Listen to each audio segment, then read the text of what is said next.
A sua função era cuidar das ovelhas de seu pai. E um belo dia, enquanto cuidava das ovelhas, ele escutou um barulho estranho. E de repente um urso aparece para arrebatar uma ovelha, e Davi percebe. E Davi se coloca entre o urso e a ovelha.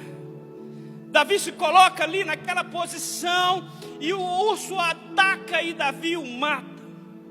A Bíblia diz que o urso não conseguiu levar, porque Davi o golpeou e venceu o urso. Nessas andanças de pastorear, de cuidar das ovelhas, um belo dia, quando ele olha para o campo, Davi olha que tem alguém se aproximando.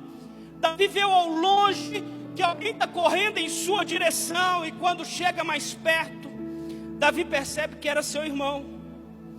E seu irmão, ao chegar para Davi, diz: corre Davi, vai depressa para casa, eu tomo conta do rebanho. E Davi pergunta: o que está acontecendo? E o seu irmão diz: olha, tem um velho profeta lá em casa, e esse velho profeta que está lá em casa, ele já viu todos os nossos irmãos, todos os filhos de nosso pai, e aí só falta um, só falta você, e ele mandou te chamar. Então corre Davi, vai depressa. Davi sai correndo, vai depressa. O mais jovem dos filhos de Jessé então chega, se coloca ali de pé. Davi tem a pele de tom avermelhado, cabelos ruivos, e o profeta viu nele algo que ninguém mais viu. E não foi acerca da aparência. Ei, o profeta sabia algo de Davi que ninguém mais sabia. De alguma forma o profeta sabia o que Deus sabia acerca de Davi. O que Deus sabe ao seu respeito? O profeta então olha para Davi e diz para ele: olha, ajoelha-te. Davi ajoelhou, e o profeta disse: eis aí o ungido do Senhor. O profeta derrama óleo sobre a vida e sobre a cabeça de Davi. Davi, sem perceber se ele estava sendo ungido rei, sem entender o fato, a façanha, acontece que o dia passa. O profeta Samuel volta para casa, e agora os filhos de Jessé vão para a guerra, vão para a batalha. Mas Davi ainda muito moço, Davi não é levado para a batalha, porque acham que Davi não está apto para lutar. Davi então nesse momento recebe uma grande oportunidade.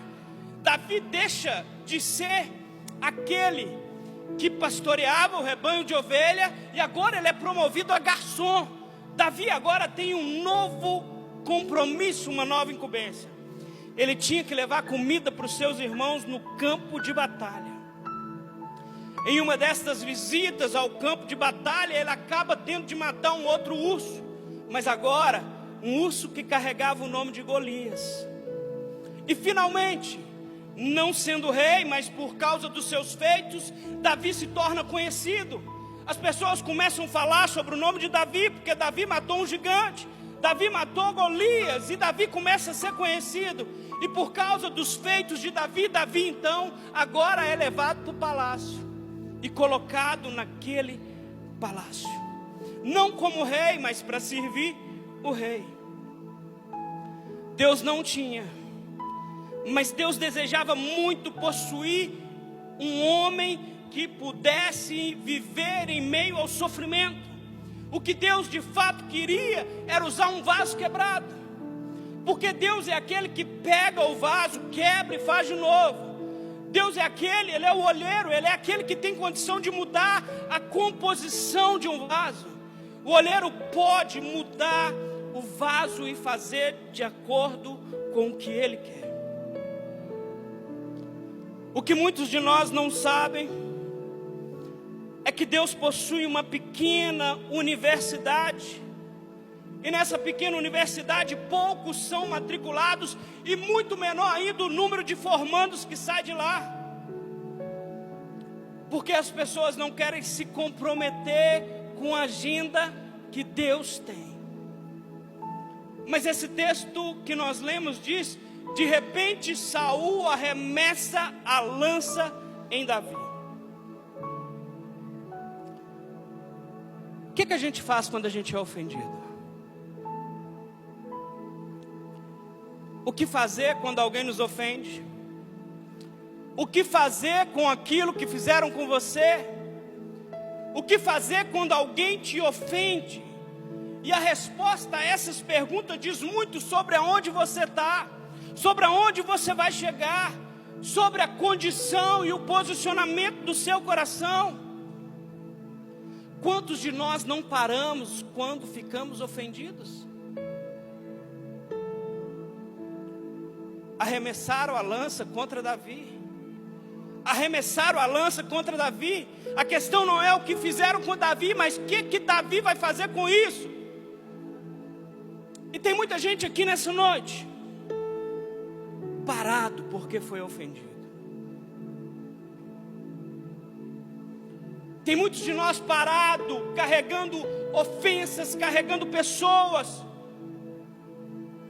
Quantos de nós não paramos um propósito de Deus por causa da ofensa, por causa que nos sentimos no direito de nos ofender, e ao sentir no direito de nos ofender, também sentimos no direito de abandonar aquilo que Deus estabeleceu? Pensa comigo, se aprove Deus quebrar Davi, moer Davi, a Bíblia fala que aprove o Senhor moer seu filho Jesus, por que nós achamos que não vamos passar por ofensas? Quem somos nós diante de Cristo? Quem somos nós diante da obra?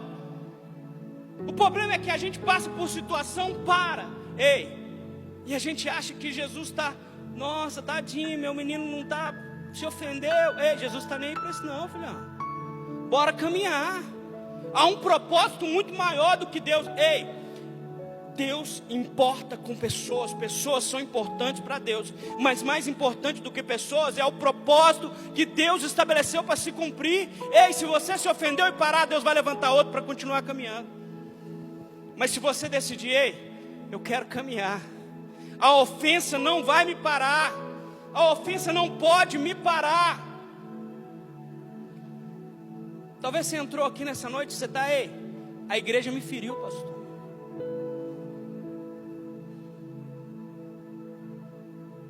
Pastor, o senhor não sabe o que eu estou passando. Você não sabe o que tal pessoa fez comigo.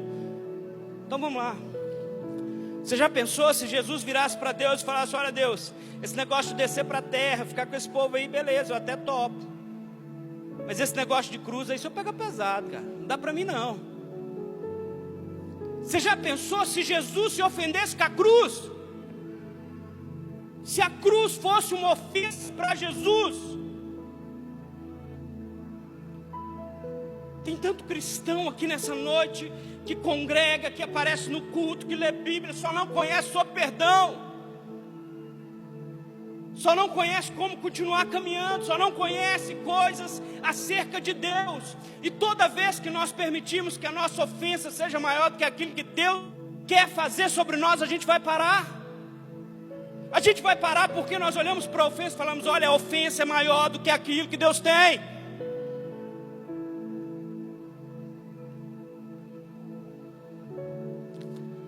A gente precisa virar a chave.